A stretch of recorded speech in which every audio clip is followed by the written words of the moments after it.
దివ్యమంగళ దర్శన భాగ్యం పొందాము.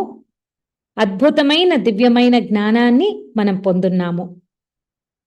ఏదైతే జ్ఞానం ఈరోజు శ్రీ అమాభగవాన్ మనకు ప్రసాదించారో అది మీ ప్రాంతాల్లో మీ దాసజీస్ మీకు తెలుగులో వివరంగా ప్రతి ఒక్క ప్రశ్నోత్తరానికి అనువాదం తెలియచేస్తారు. ఇప్పుడు ప్రక్రియలోకి వెళ్ళే ముందుగా ఒక ముఖ్యమైన ప్రశ్నోత్తర ఆ జ్ఞానాన్ని మనము తెలుసుకుంటాము. శ్రద్ధతో ఆలకించండి. శ్రీ అమాభగవాన్ని మనం అడిగున్నాము. పాదప్రణామం శ్రీ అమాభగవాన్. మాలో పరంజ్యోతి నిండిపోయినప్పుడు మా తత్వం ఎలాగవుతుంది? మేము దైవమైపోతామా అని అడిగున్నాము. శ్రీ అమాభగవాన్ చెప్పున్నారు, ఎప్పుడైతే పరంజ్యోతి మీలో నిండిపోతారో మీరు ఆ దైవం అయిపోతారు. మీరు ఆ దైవం అయ్యేటువంటి ఆ మార్గంలోనే ఉన్నారు. మీ ద్వారా అనేకమైన శక్తులు ప్రత్యక్షమవుతాయి.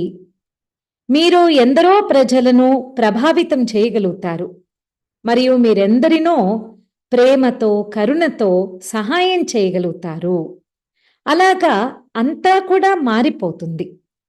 అదెలాగంటే మీరా క్రైస్ట్ అయిపోయినట్టుగా, మీరే ఆ రమణ మహర్షి అయిపోయినట్టు, మీరే ఆ గౌతమ బుద్ధ అయిపోతారు. అటువంటి ఆ స్థాయికి మేము మిమ్మల్ని తీసుకెళ్లేటువంటి ఆ పనియే చేస్తున్నాము. మీరు అలాగైపోతారు. వెంకటరమణగానే ఉండగలుగుతారు. అయితే ఎప్పుడైతే ఆ శివయోగి చైతన్యాన్ని వారిలో నింపుతామో అప్పుడు రమణ మహర్షిగా అయిపోతారు.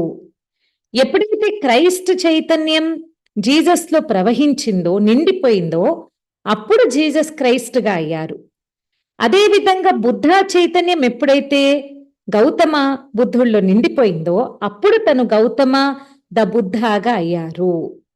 సేమ్ అదే విధంగా అలాగా ఆ దైవికమైన చైతన్యం, ఆ దైవం యొక్క చైతన్యం మీలో నిండిపోవాలి. మొదటి నుండి మేము చేస్తున్న పని అదే. కానీ మీకది మళ్ళీ మళ్ళీ మేము గుర్తు చేయకపోవడం వలన మీరు ఆ విషయాన్ని పూర్తిగా మర్చిపోయారు. మా పని ఏమిటంటే ఆ దైవాన్ని మీ చైతన్యంలో నింపివేయటము, మరియు మీరు ఆ దైవంలో కలిసిపోవాలి, ఫ్యూజ్ అయిపోవాలి. అంత స్థాయికి మీకుగా మీరు వెళ్ళలేరు. అది సాధ్యం కాదు. ఎప్పుడైతే పరంజ్యోతి మీలో నిండిపోతారో నెమ్మదిగా మీరు పరంజ్యోతిలో కలిసిపోతారు. ఎలాగైతే మనము చూడండి, గౌతముణ్ణి బుద్ధుణ్ణి వేరువేరు చేయలేము. జీసస్ని క్రైస్ట్ని విడతీయలేము. వెంకటరమణను శివయోగిని విడతీయలేము. అలాగే మరెందరో ఉన్నారు, అలాగా విడతీయలేము. అలాగ మీ చైతన్యము ఆ దైవం చైతన్యంలో ఒకటైపోతుంది.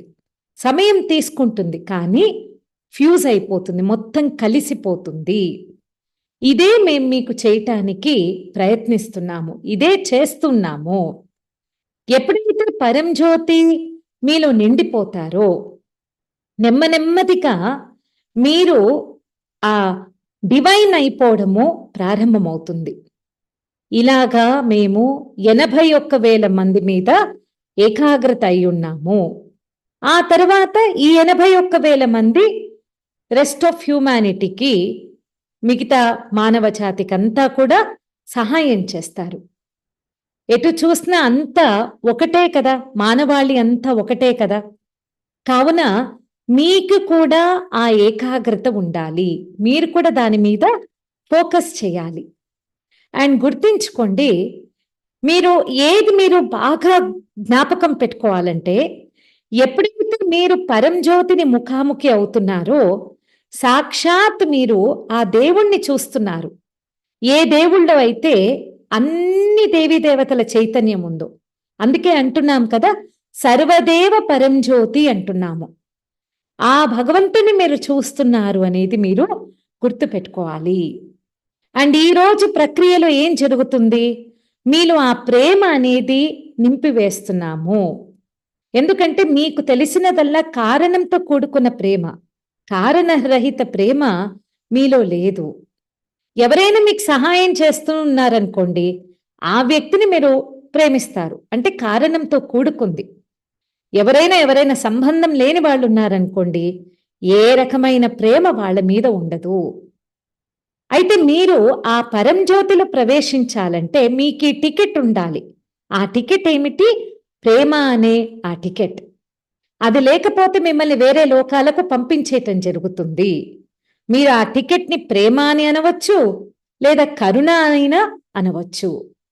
ఇక హిందువులుగా మీకేది సహాయకరంగా ఉంటుందంటే, ఆ పరంజ్యోతి మీరు చూస్తున్నటువంటి ఆ పరంజ్యోతి, ఆ కల్కి అనేది మీరు గ్రహించుకోగలిగితే, అది మీకు చాలా సహాయంగా ఉంటుంది.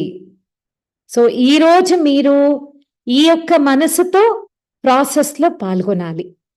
ఆ పరంజ్యోతి మీలో ప్రవేశిస్తున్నారు కదా! ఇంకా పోగ ఇంకా స్ట్రాంగ్ అయిపోతారు. ఈ ప్రయాణమే మీలో పరంజ్యోతి నిండిపోవడము, పరంజ్యోతి మీలో చాలా మరింత బలమైపోవటము. అందుకోసమే ఇదంతా చేస్తున్నాం. ఈ ప్రయాణం ఇక మీదటి నుంచి ఈ ప్రయాణమంతా ఇదే. అలాగ పరంజ్యోతి మీలో నిండిపోతే ప్రాపంచిక సమస్యలన్నీ ఆటోమేటిక్‌గా అవి చూసుకోవటం జరుగుతుంది. పరంజ్యోతియే మీలో ఉన్నప్పుడు ఇంకా అవన్నీ కూడా ఆటోమేటిక్‌గా హ్యాండిల్ అయిపోతాయి కదా! సో, ఈ ముఖ్యమైన జ్ఞానాన్ని శ్రీ అమ్మా భగవాన్ మనందరికీ ప్రసాదించారు. మరియు అపారమైన ప్రేమను మనకు తెలిపారు. మరియు అద్భుతమైన ప్రేమ ఈరోజు ప్రక్రియలో మనలో నింపివేస్తామని చెప్పి ఆశీర్వదించారు.